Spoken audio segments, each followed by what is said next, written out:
And here's the latest from Israel. The country is boiling. Tens of thousands of people have taken to the streets, waving Israeli flags, blocking roads and setting fires. It has made President Isaac Herzog speak up. He has urged the government to halt its judicial overhaul. And I'm quoting from what the President of Israel said. For the sake of the unity of the people of Israel, for the sake of responsibility, I call on you to stop the legislative process immediately. This is a win for the people of Israel, albeit a small one, because his function is largely ceremonial, the president's function, but his words show the alarming divisions in Israel at the moment. He said this after the civil unrest broke out last night, intensifying one of the gravest crises in Israeli history. And this fire was fueled by one sentence, a sentence that came from Prime Minister Benjamin Netanyahu. He fired Israel's defense minister in a one-line statement. And here's why. Now I declare loudly and publicly, for the sake of Israel's security, for the sake of our sons and daughters, the legislative process should be stopped. This was the Israeli defense minister. He criticized the government's divisive judicial reform. He said it is causing turmoil in the country's military and posing a threat to the country's security. So he urged the government to halt it. He suggested that they sit down and talk with the opposition. But you already know how this ends. He said all this in a speech on Saturday night. By Sunday, he was ousted. Prime Minister Netanyahu did not even give a full explanation. Later on social media, he said, and I'm quoting, "We must all stand up strongly against refusals."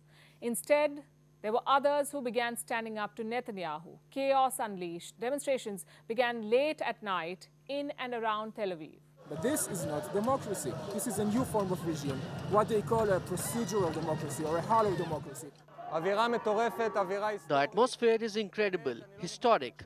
I don't remember ever witnessing so many emotions. So many people keep coming week after week to protest at night in the rain, and it feels we have reached an incredible climax, and we hope we will succeed.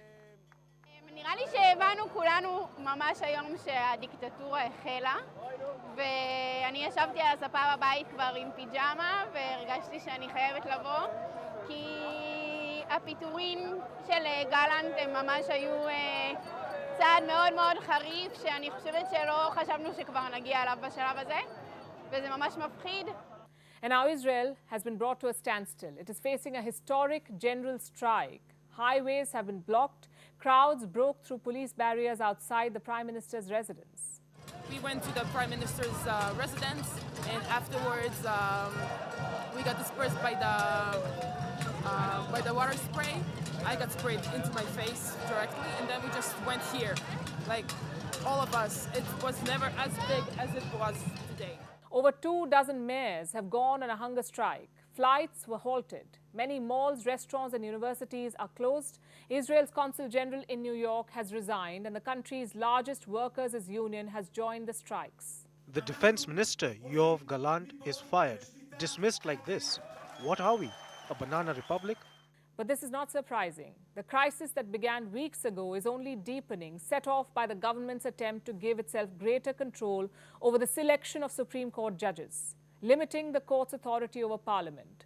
Some are in favor of this. They say it will make the court more representative. It will show the diversity of Israeli society, but critics say it will give the government too much power over judiciary.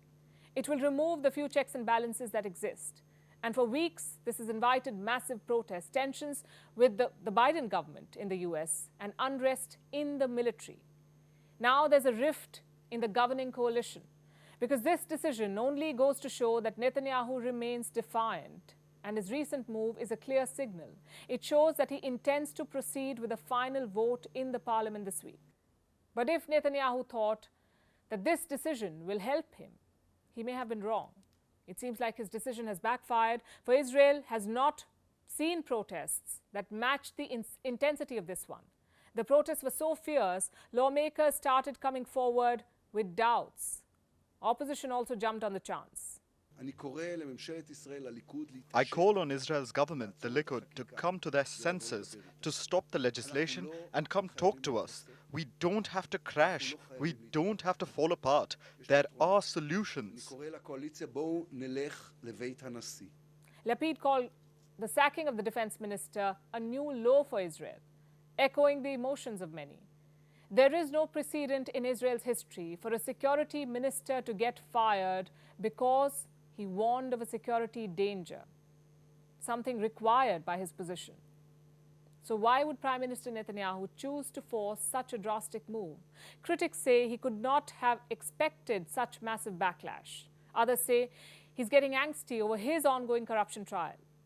So he wants to push through the changes. And this comes at a time of growing Palestinian insurgency in West Bank. Tensions with Hezbollah, threat of Lebanese militia, and growing tensions over control of the Gaza Strip. But Netanyahu seems undeterred. He has given no indication that he's going to back down, and this could go either way. But one thing is clear, no matter the decision, it would be the most significant of shake-ups in Israel's political history.